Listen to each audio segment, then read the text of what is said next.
Welcome to your second stimulus check, second stimulus package update for December 8th.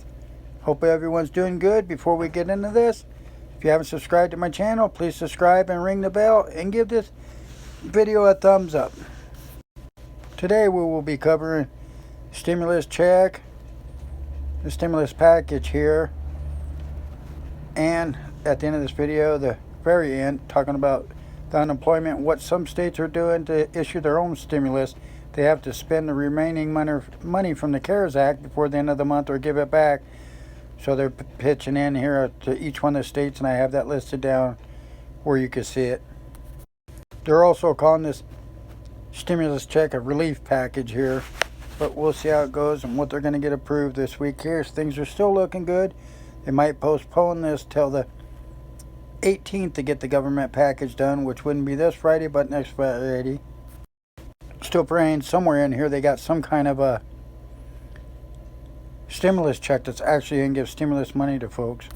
Congress aims to extend government funding for an additional week while lawmakers try to scrape together spending and coronavirus relief packages. The House plans to vote Wednesday on a short-term measure to keep the government running through December 18th, according to Majority Leader Stephen Hoyer, Maryland, Senate Majority Leader Mitch McConnell. Congress will vote this week on a one-week stoppage measure to fund the federal government in order to give negotiations more time to reach agreement on government appropriations and emergency stimulus legislation for the ailing American economy. Release a section-by-section summary of their plan as soon as Monday night. I haven't heard nothing yet.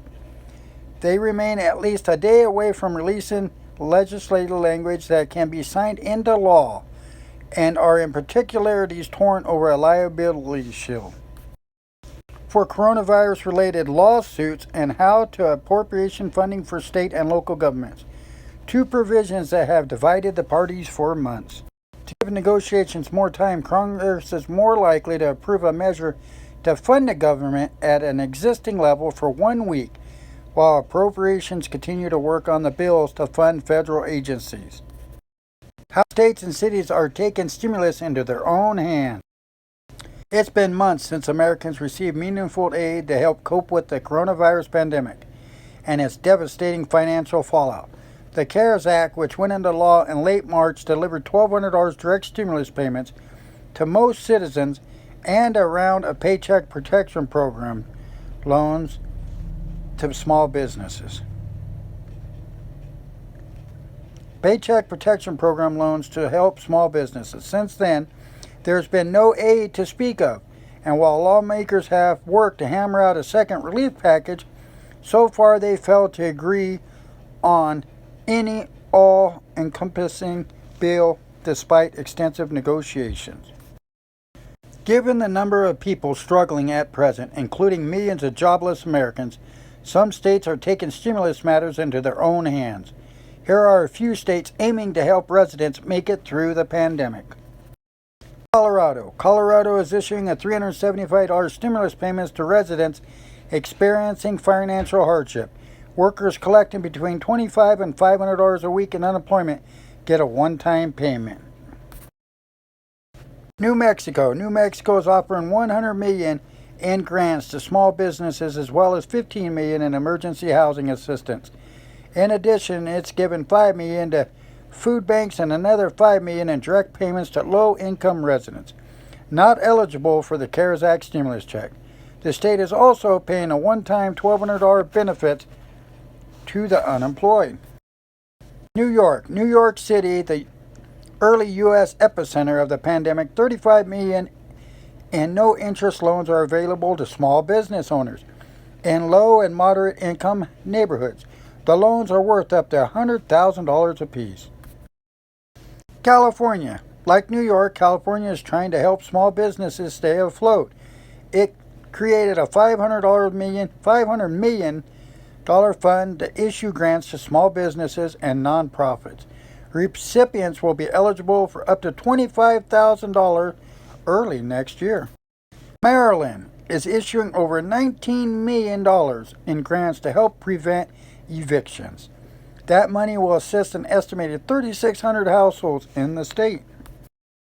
Meanwhile, there's a $908 billion bipartisan stimulus proposal on the table in Washington that includes enhanced weekly unemployment benefits, state and local aid, $25 billion in rental assistance, and additional funding for the Paycheck Protection Program to help prevent small business closures. That concludes the update, folks. If any of this information you find was helpful, please give this video a thumbs up. If you haven't subscribed, please subscribe and ring the bell, and all comments are welcome. And again, I want to remind everybody, if you haven't filed for your pandemic unemployment assistance, do it here before the end of the year, because it ends at the end of the year. But if you're eligible, you could get paid all the way back to the beginning, which could be up to like $20,000. These are for people that were self-employed, or even said that they had a job coming in the spring of doing whatever work. They were prevented from going there because of the pandemic, the coronavirus, and it was unsafe. You could be eligible for PUA, Pandemic Unemployment Assistant. I know a lot of folks that are getting this here from being self-employed, never paid into unemployment, and it's only a small amount, but they were getting all that extra money a week, and they gave extended unemployment too. So that's something you should check into. It's not the regular UI online, it's the Pandemic Unemployment Assistance Program. Go in there, fill it out if you're qualified for it, and they'll get a hold of you real quickly. Again, folks, thank you for watching this. Please give this video a thumbs up, share it all out, and most of all, be safe.